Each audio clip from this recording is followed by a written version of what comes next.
Kaixo, bideo honetan azalduko dut nire 5. bidalketa. Ikasleen gaitasun digitalak sustatzea. Horretarako prestatu ditut 5 jarduera.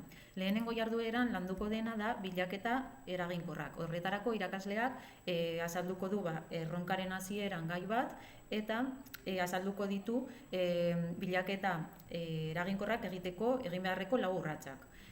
Handik abiatuta, gai hori zati ezberdinetan banatuko ditu eta ikasleek taldeka banatuko ditu eta talde bakoitzari gaiaren zatitxo bat esleituko dio.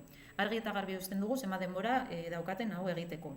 Gero, taldea 4 urrats horien bitartez, bilaketa eraginkorra bat egingo du gai horri buruz eta azkenik aurkezpen bat egingo du gelaren aurrean. Bukatzeko, denon artean egiaztapen zerrenda bat egingo da eta zerrenda hori erabiliko da handik aurrera bilaketak egiteko interneten edo sarean. Eta azkenik irakasleak nahi badu ere ebaluazio individual bat galdetegi baten bitartez egin dezake.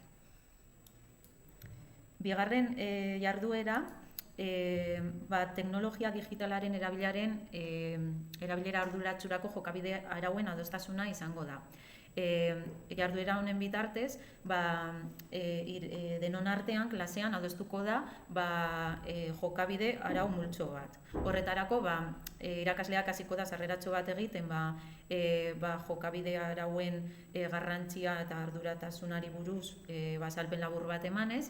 Gero talde txikitan eztabaida bat egingo dira, horretarako txartel batzuk banatuko ditu irakasleak eta non agertzen den egoera bat eztabaida pizten duena.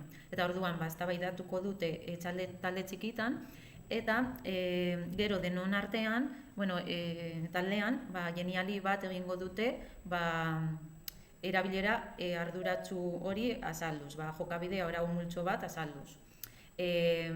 Talde bakoitzak aurkeztuko du bere arauak eta denon artean aukeratuko dira arau multzo batzuk eta ipiniko dira Canva aplikazio edo Jenali aplikazio bitartez mural batetan eta mural hori inprimatuko da eta gelan zintzilikatuko dute. Hurrengo jardueran eduki digitalak lantzen dira. Horretarako gure gaia abiapuntu hartu HTML estandarra, ikusiko dute, landuko dute estandar hori bertsio ezberdinak denboran zehar.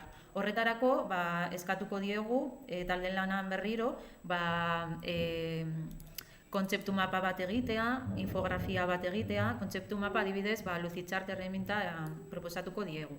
Gero infografia bat egitea, behin bi eduki digital hauek lortuta aurkezpen bat egingo dute, horretarako PowerPoint edo Jenali proposatuko diegu eta aurkezpen hau gelan ahoz gora egin baino lehen bideo bat sortu beharko dute bere aurkezpena azaltzen, azalpen horrekin bideo formatuan. Eta horrela landuko dituzte eduki digital ezberdinak. Hurrengo jarduera da etika eta segurtasun digitala sare sozialetan. Berriro irakasleak hainbat gai proposatuko ditu, pribatutasuna online, ziberjazarpena, iturrien egiaztapena eta taldeka gaiak esleituko ditu eta eztabaida txiki bat izango dute. Eta azkenik zer egingo dute eduki digital bat garatu ikastetxeko sare sozialean, adibidez Instagram barruan bideo motz bat argitaratzeko. Denon artean gero erabakiko da zein den eduki digital egokiena eta adibidez zuzendari taldearekin edo irakaslegoarekin aukeratuko da zein argitaratzen den azkenik Instagramen. Eta bukatzeko daukagu azken jarduera daukagu teknikaria egun batez. Hemen landuko den gaitasuna da arazo tekniko sinpleak konpontzeko gaitasuna. Horretarako irakasleak proposatuko ditu hainbat arazo, ikastetxean agertzen diren matxura ezberdinak, Google formaten bitartez, eta taldeka hartuko dituzte matxura ezberdinak, klasifikatuko dituzte ikasleek eta konpondu. Gero konponketak aurkeztuko dute klasean eta horrela ikusiko da ea ebazteko prozedura ea eraginkortasuna egokia duen eztabaidatuko da. Eta hori da guztia, eskerrik asko eta